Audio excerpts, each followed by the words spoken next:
Bonsoir frères et sœurs et amis, soyez les bienvenus, que le Seigneur vraiment vous bénisse, qu'il vous encourage ce soir. Et en tout cas, nous sommes heureux ce soir de pouvoir partager l'Évangile ensemble parce que nous savons que la parole du Seigneur est une parole qui transforme des vies, qui transforme des cœurs et nous en sommes témoins. Parce que nous savons que Jésus-Christ est venu transformer nos vies puisque notre vie a changé, était complètement chamboulée, transformée dans côté vraiment où le Seigneur nous a emmenés vraiment à grandir avec lui, nous a emmenés à voir des guérisons, à voir des miracles au travers de sa parole. Et ce soir, ce que nous savons, c'est aussi encore un temps de miracles. Si vous le croyez, si vous mettez votre foi en Jésus-Christ, moi je suis sûr et je sais que si vous acceptez le Seigneur dans votre vie, alors le Seigneur va transformer vos vies. Amen. Et ce que je sais, c'est que ce soir, nous allons vraiment le louer, le chanter, nous allons entendre sa parole, mais nous voulons surtout garder une portion de sa parole pour chacun d'entre nous dans notre cœur. Nous allons, si vous voulez bien, prier, nous allons présenter ces moments au Seigneur avant de commencer, afin que vraiment le Seigneur puisse disposer nos cœurs.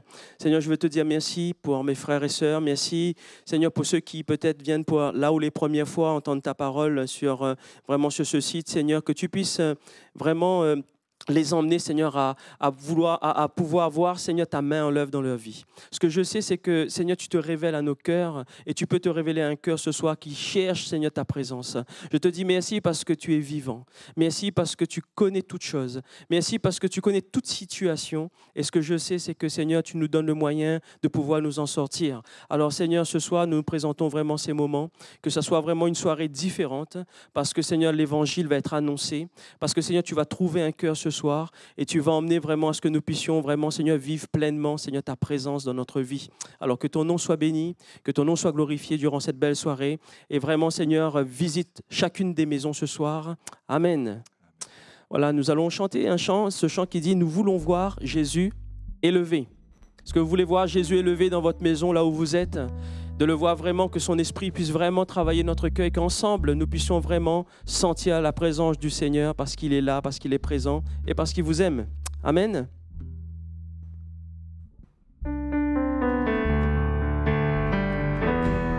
Vous pouvez taper des mains, sentez-vous à l'aise là où vous êtes. Mais chantons ensemble pour le Seigneur.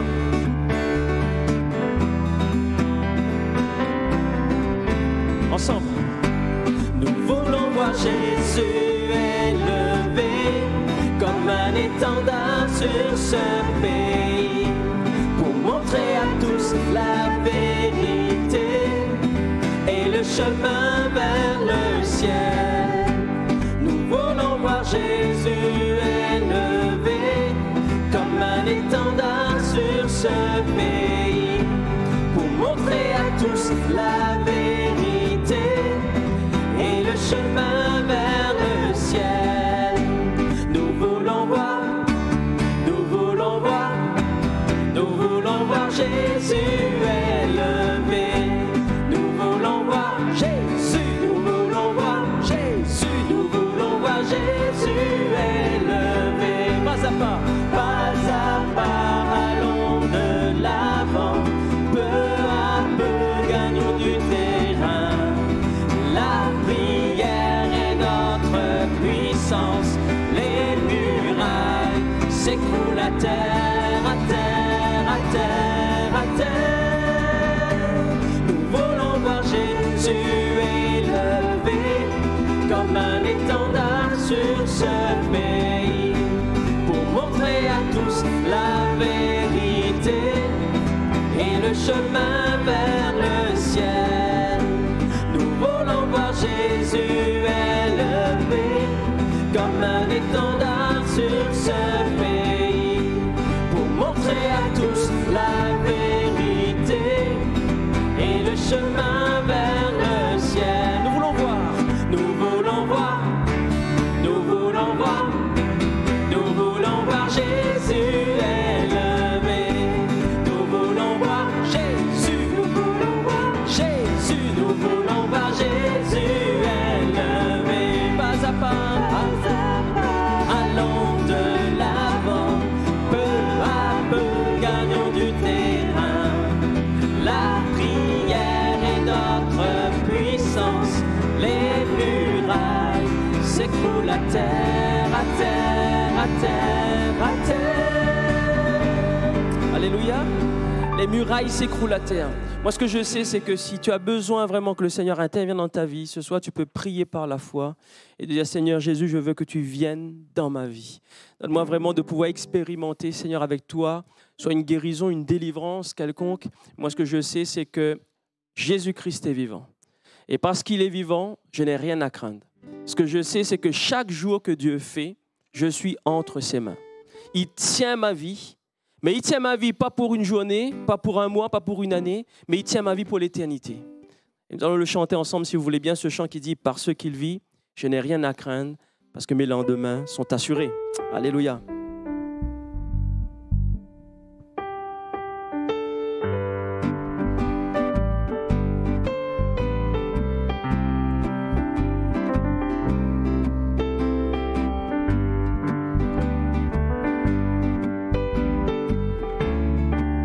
Parce qu'il vit.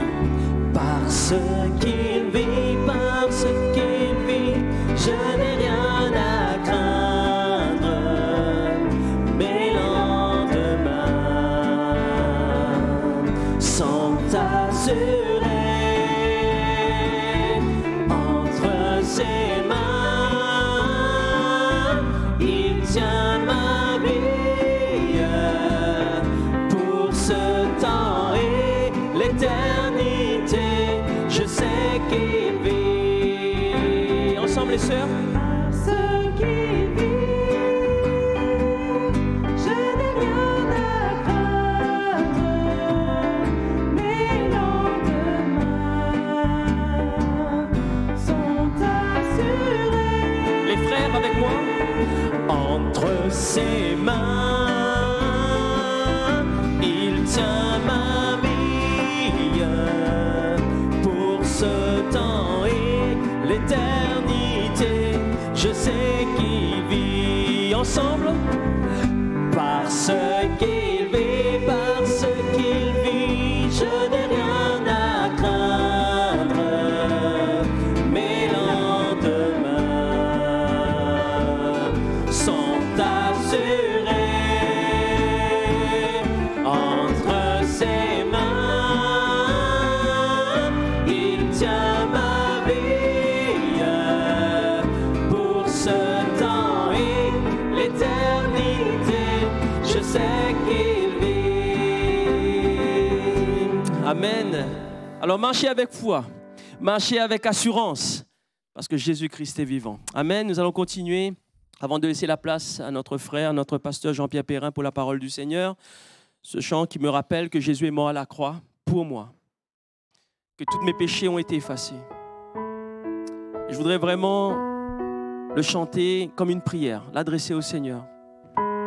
En ce soir, vraiment, si vous connaissez ce chant par cœur, vous pouvez vraiment fermer les yeux, le chanter vraiment à votre Dieu. Dire, Seigneur, oui, tu es vivant. Oui, tu es présent.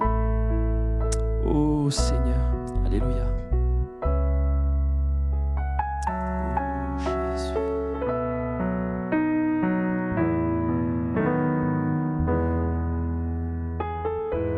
Seigneur, tu me cherches,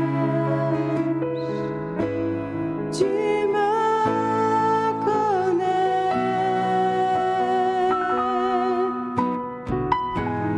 Si je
je me prosterne. Oh, ton sang coula pour moi, aucun amour n'est plus grand.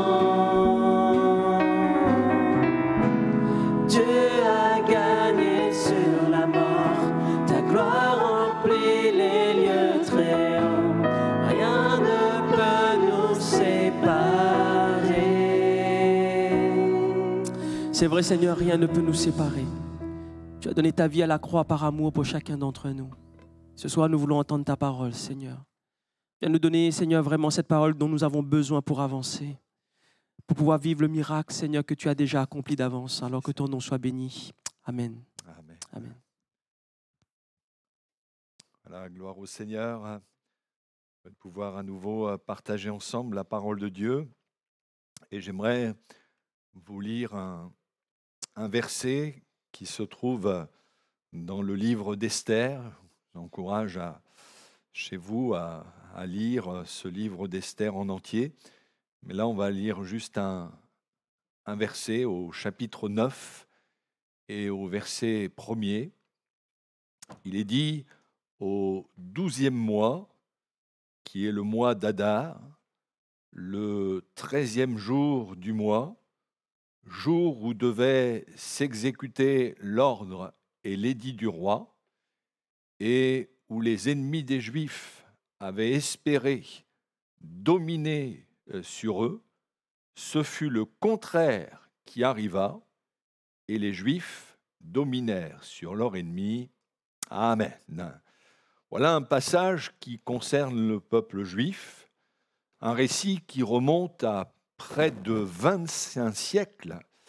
Et on pourrait se demander, mais à quoi cette vieille histoire de la Bible peut bien nous concerner, nous, en 2022.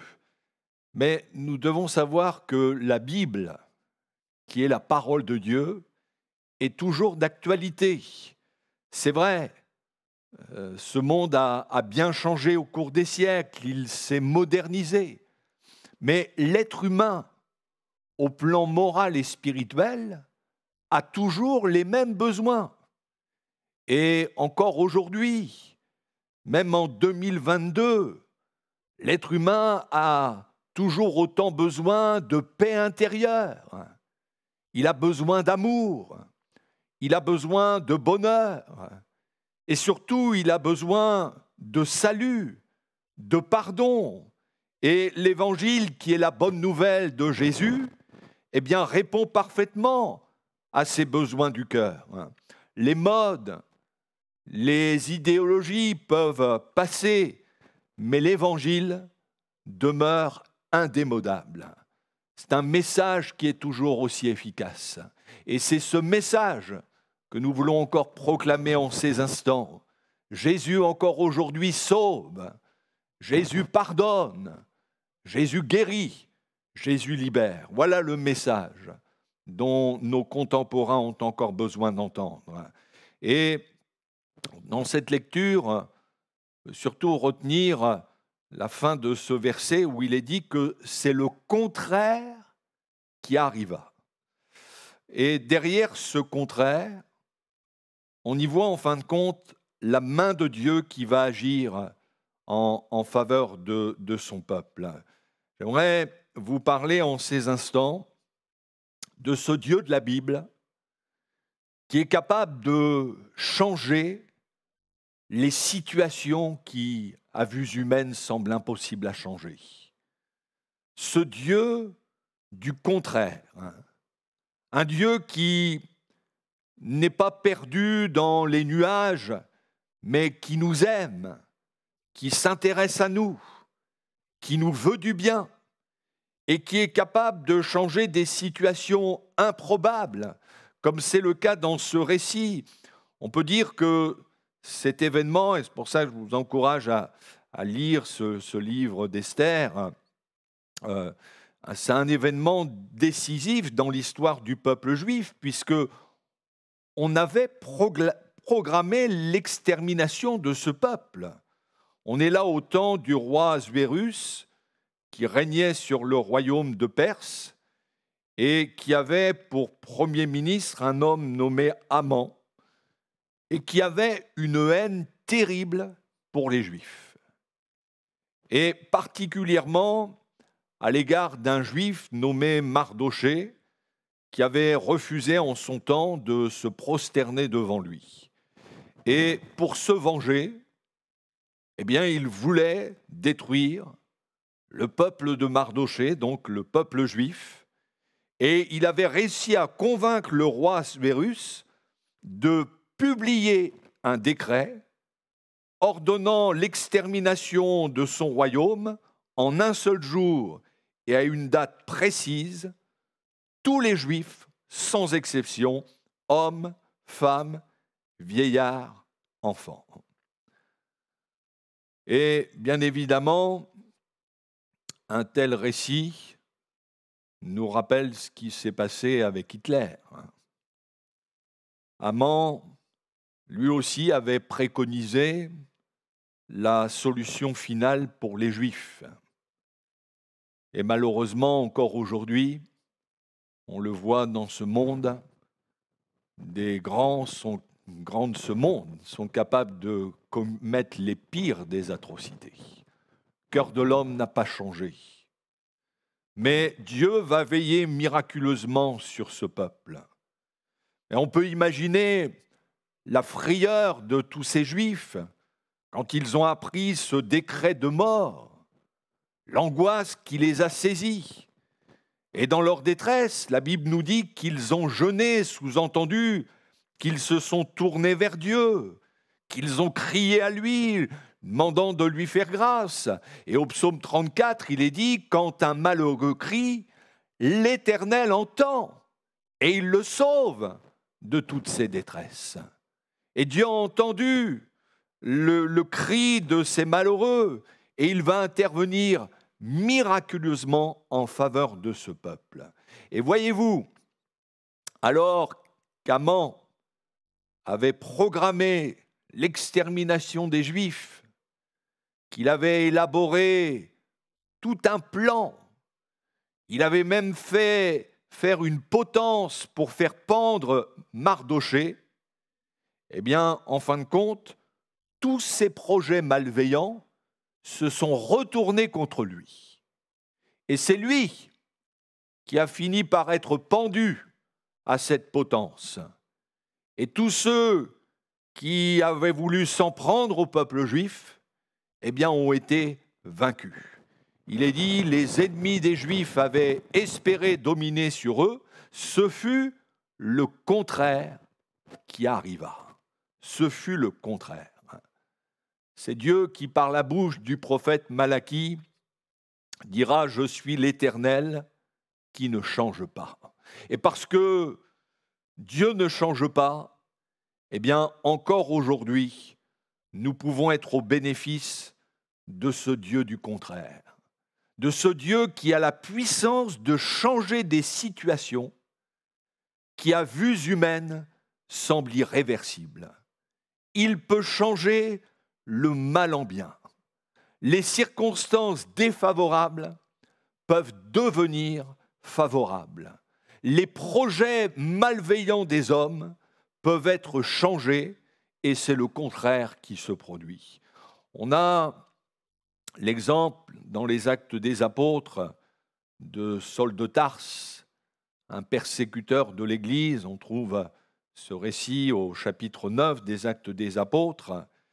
Et cet homme, ce persécuteur, il persécutait à outrance l'Église. C'est ce qu'on pouvait appeler un extrémiste religieux. Et il était persuadé qu'il servait la cause de Dieu en faisant arrêter et jeter en prison les disciples de Jésus. Et la Bible nous dit qu'il respirait la menace et le meurtre. C'est dire son état d'esprit. Il respirait la menace et le meurtre contre les disciples du Seigneur. Et un jour, il s'est rendu dans la ville de Damas avec l'intention d'y faire arrêter tous les disciples de Jésus. Voilà quel était là aussi son projet malveillant. Mais parce que Dieu est capable de changer des situations improbables, eh bien c'est le contraire qui va se produire. Puisque sur ce chemin de Damas, tout à coup une lumière va resplendir autour de Saul de Tarse, et là il va entendre la voix de Jésus, qu'il va lui dire « Saul, Saul, pourquoi me persécutes-tu » Et effrayé, il va dire « Mais qui es-tu, Seigneur ?» Et Seigneur qui va lui dire « Je suis Jésus que tu persécutes. » Et devant cette révélation, Saul de Tarse a été totalement bouleversé. Il est resté pendant 3 jours sans voir, jusqu'à ce qu'un disciple nommé Ananias vienne prier pour lui. Et là, ses yeux se sont ouverts, et non seulement ses yeux, mais ceux de son cœur se sont ouverts, et il va être rempli du Saint-Esprit, et le jour même, baptisé d'eau. Lui, qui était venu à Damas dans le but d'arrêter des disciples de Jésus, d'en finir en fin de compte avec le nom de Jésus qui était proclamé, eh bien c'est le contraire qui s'est produit, puisque non seulement il s'est fait baptiser, mais le jour même, il va proclamer dans la ville de Damas que Jésus est le Fils de Dieu. Ah, Dieu fait des choses étonnantes. Il inverse des situations. Saul de Tarse, ce persécuteur, eh bien, était au bénéfice de ce Dieu du contraire. Il est devenu un prédicateur de l'Évangile. Ça, c'est la puissance de Dieu. Un Dieu qui, par Jésus, peut changer le cœur des plus durs, peut changer les projets malveillants des hommes. Pense à ce témoignage d'une dame et sa fille qui étaient venues écouter le message de l'Évangile dans une assemblée. Et toutes les deux ont été touchées par la parole. Et au bout d'un certain temps, la mère et la fille, qui étaient majeures, ont décidé de s'engager dans les eaux du baptême. Donc elles ont suivi les préparations pour le baptême et elles vont dire au pasteur qu'elles n'avaient pas osé parler, alors à la fois au mari de la femme et puis du papa de cette jeune fille. Ils hésitaient de lui en parler parce que ils avaient peur de sa réaction, étant donné que c'était un homme qui se disait athée et qui était très hostile à l'égard de la religion, qui disait que Dieu n'était qu'une invention des hommes. Mais leur pasteur leur a dit que ce serait bien quand même par honnêteté eh bien de lui dire qu'elles allaient se faire baptiser. Alors elles ont fini par lui en parler, et quand il a appris ça, s'est mis dans une colère, allant jusqu'à les menacer, en disant que s'ils se faisaient baptiser, eh bien il les mettrait toutes les deux dehors. Donc c'est dire les sentiments lesquels il était animé. Mais malgré ces menaces, la mère et la fille sont restées déterminées à se faire baptiser. Et pendant les semaines qui se sont écoulées avant le service de baptême, elles priaient ainsi que l'Église pour que le Seigneur intervienne et qu'il change aussi le cœur de cet homme. Et le jour du baptême arrive, et juste avant que la réunion commence, le mari qui rentre dans la réunion et qui se met au fond de la salle et n'avait pas prévenu son épouse ni sa fille de sa venue. Et quand elles l'ont vu, elles se sont dit, il vient pour troubler la réunion. Et effectivement, il était venu dans cette intention d'empêcher que sa femme et sa fille se fassent baptiser. Mais voyez-vous, là encore, c'est le contraire qui s'est produit. Parce que au moment où ont commencé les chants, il y a un miracle qui s'est produit au fond de son cœur. Les larmes ont commencé à couler sur son visage, et tout au long de la prédication, n'a pas arrêté de pleurer, convaincu de péché. Et cet homme qui se disait athée, qui était persuadé que Dieu n'existait pas, eh bien là, brisé intérieurement, il a donné sa vie ce jour-là à Jésus-Christ. Et quelques mois plus tard, il y a eu un autre service de baptême, et cette fois-ci, c'était lui qui s'engageait dans les eaux du baptême. Oui, Dieu fait des choses extraordinaires. Il est capable de convaincre les cœurs les plus durs. Alors, vous qui nous écoutez, peut-être n'êtes-vous pas hostile à l'Évangile et n'avez-vous pas l'intention, comme cet homme, de troubler des réunions où on annonce l'Évangile. Mais peut-être que vous écoutez, mais sans vraiment avoir l'intention de vous donner vraiment au Seigneur, sans prendre une réelle position, en remettant toujours à plus tard la question de votre salut. Eh bien, il peut là aussi se produire le contraire. Moi, je crois qu'en entendant ce message en ces instants, Dieu peut interpeller, Dieu peut toucher votre cœur pour que vous décidiez là, maintenant, de lui donner entièrement votre vie et que vous preniez même la décision de vous engager avec Jésus dans les eaux du baptême. Oui, Dieu peut être, pour notre vie, le Dieu qui peut inverser les situations impossibles, qui peut inverser même le diagnostic des médecins. Les évangiles nous parlent d'un officier romain au chapitre 7 de l'évangile selon Luc, qui avait un de ses serviteurs auquel il était très attaché dans une situation extrême et qui se trouvait malade, sur le point de mourir. Donc, le diagnostic des médecins, c'était que c'était la fin. Il n'y avait plus rien à faire. Cet homme allait mourir. Mais cet officier romain va placer toute sa confiance dans le Seigneur. Il va le prier avec foi en lui disant « Dis seulement un mot et mon serviteur sera guéri. » Et Jésus va honorer sa foi.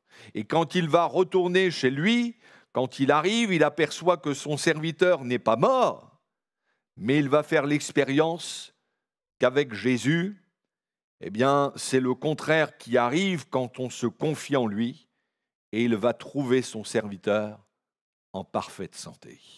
Oui, Dieu est capable d'inverser les diagnostics des médecins. Pense à cet homme qui ne s'alimentait plus depuis plus d'une semaine, très affaibli, était sous perfusion et les médecins avaient fait comprendre à son épouse qu'il n'en avait pour peu de temps. Et une chrétienne qui était voisine a parlé du Seigneur à son épouse et lui a proposé qu'un pasteur vienne prier pour son mari. Et elle a accepté. Et j'y suis allé un soir après une réunion. Et là, cet homme qui jusqu'alors ne s'était jamais intéressé vraiment à Dieu, il m'a écouté, je lui ai parlé de Jésus qui pouvait sauver son âme, mais qui pouvait aussi le guérir. Et il a accepté que je prie pour lui. Et ensuite, voilà, on partageait un peu, puis je l'ai quitté. Et le fait est, c'est que le lendemain matin, il a commencé à avoir faim. Et alors qu'il ne se nourrissait plus, là, depuis plus d'une semaine, il a demandé à son épouse de lui apporter à manger. Et il se sentait tellement mieux que quand l'infirmière est arrivée, elle lui a enlevé la perfusion le jour même. Et alors qu'on annonçait la fin pour cet homme, eh bien c'est le contraire qui s'est produit. On peut dire qu'en l'espace de quelques heures, il a été vraiment rétabli et il est venu ensuite rendre ce témoignage que le Seigneur l'avait rétabli miraculeusement. Il est venu à l'Assemblée rendre ce témoignage. Oui, Dieu est celui qui peut changer les diagnostics. Même celui ou celle qui est malade, souffrant depuis des mois, peut-être vous a-t-on dit, mais on ne peut rien pour vous, votre cas est trop grave. Eh bien, croyez qu'en réponse à la foi et à la prière, le contraire peut se produire. Le Seigneur est capable de vous rétablir, de vous guérir, de vous relever entièrement. Et même dès aujourd'hui, mettez votre foi en action. Oui, Dieu peut changer les situations improbables. Je terminerai par ce récit des évangiles. Jésus qui marche en direction d'un village nommé Naïm, suivi par une grande foule. Et là, il va croiser un cortège funèbre, une maman qui met en terre son fils unique. C'est terrible de perdre un enfant. Et elle connaissait déjà le chemin du cimetière puisqu'elle avait déjà mis en terre son mari. Elle était veuve. Donc, qu'allait-il arriver pour cette femme ? Pouvait que pleurer abondamment. On allait lui donner quelques mots de consolation, quelques mots de réconfort. Mais ensuite, elle allait retourner chez elle, seule, sans mari, sans fils. Voilà ce qui devait normalement arriver. Seulement, si à la tête de ce cortège, il y avait un fils unique qui était mort, l'autre cortège, il y avait un fils unique plein de vie, c'est Jésus, le fils unique du Dieu vivant. Et quand il voit cette femme en pleurs, il est ému de compassion et il va lui dire « Ne pleure pas », parce que Jésus savait ce qu'il allait faire. Et là, touchant le cercueil, il ordonne au jeune homme de se lever et miraculeusement, il revient à la vie. Et la Bible nous dit que Jésus le rendit à sa mère.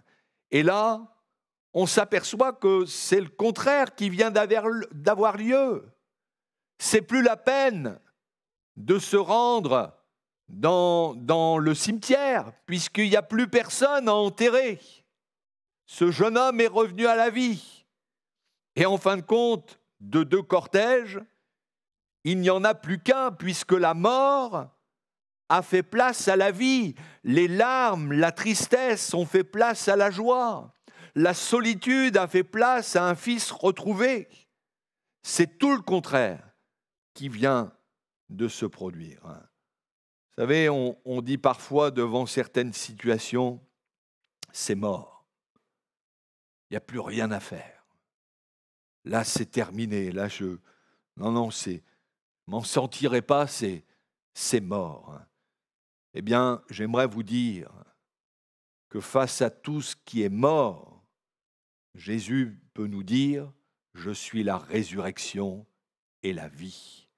Je suis la résurrection et la vie. Même si ça semble mort, le Seigneur est capable de changer les situations improbables. Quand Jésus a rendu l'esprit sur la croix, après 6 heures terribles de souffrance, les Juifs religieux, les soldats romains pensaient bien en avoir fini avec Jésus. Tout semblait indiquer que c'était la fin de celui qui se disait être fils de Dieu. Et quand on a déposé son corps dans un tombeau et qu'on a roulé la pierre, tout semblait dire « mais c'en est fini de ce Jésus. On n'en entendra plus parler. » Eh bien, c'est le contraire qui s'est produit.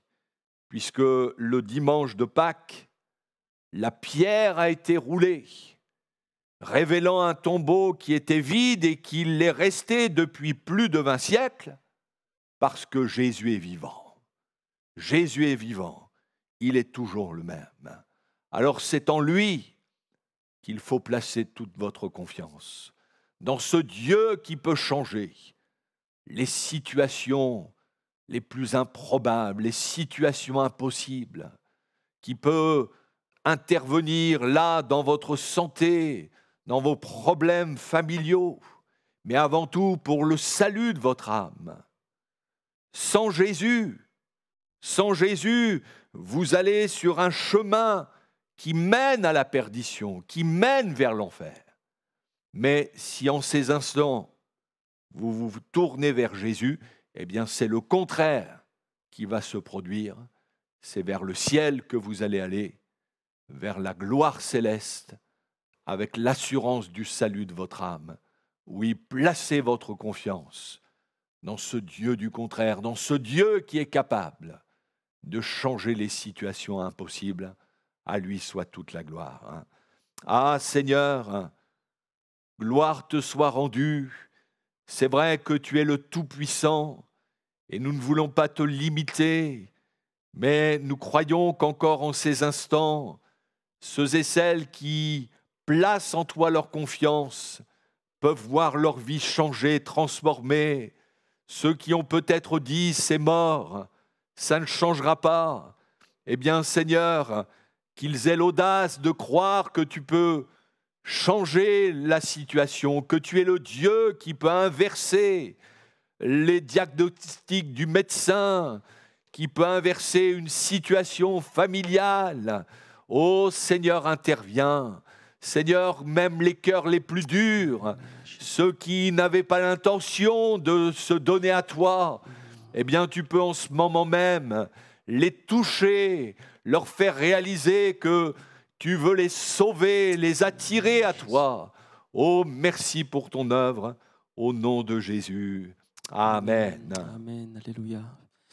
Merci Seigneur pour sa parole. Nous allons ensemble, si vous voulez bien, chanter ce chant qui nous dit « Je chanterai gloire ». Gardez la parole du Seigneur précieusement dans votre cœur. Je crois que l'Évangile n'est jamais annoncé au hasard. Au contraire, le Seigneur sait ce qu'il fait, il sait ce qu'il veut pour vous, pour votre vie. Mais c'est à nous de faire ce pas de foi. Alléluia. Alléluia. Je viens t'offrir, Seigneur. Je viens t'offrir, Seigneur, ce que j'ai de meilleur. Je viens t'offrir ma vie. Oui, à toi, Jésus-Christ. Et même si je suis fragile, et même si c'est difficile, je chanterai gloire à l'Éternel. Je chanterai louange à son nom. Je chanterai Dieu, mon essentiel. Je chanterai en l'honneur de son nom. Je viens te dire, Seigneur, que tu es mon bonheur. Non, rien ne peut détruire notre bel avenir. Même si je suis fragile, et même si c'est difficile, je chanterai gloire à l'Éternel. Je chanterai louange à son nom. Je chanterai Dieu, mon essentiel. Je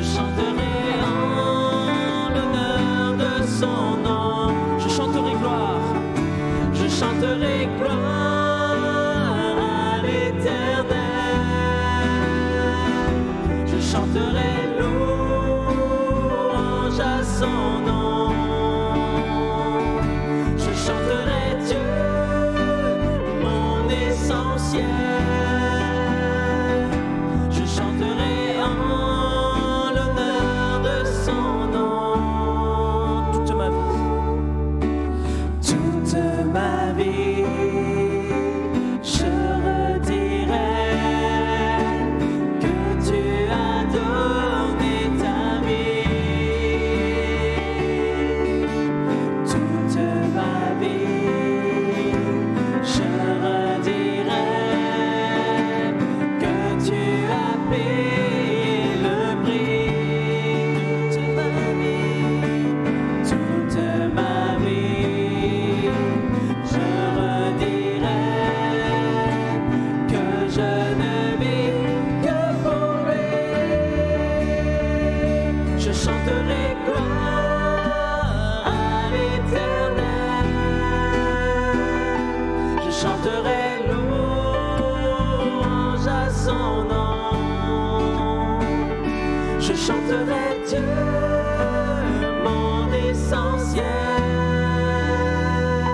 Je chanterai en l'honneur de son nom.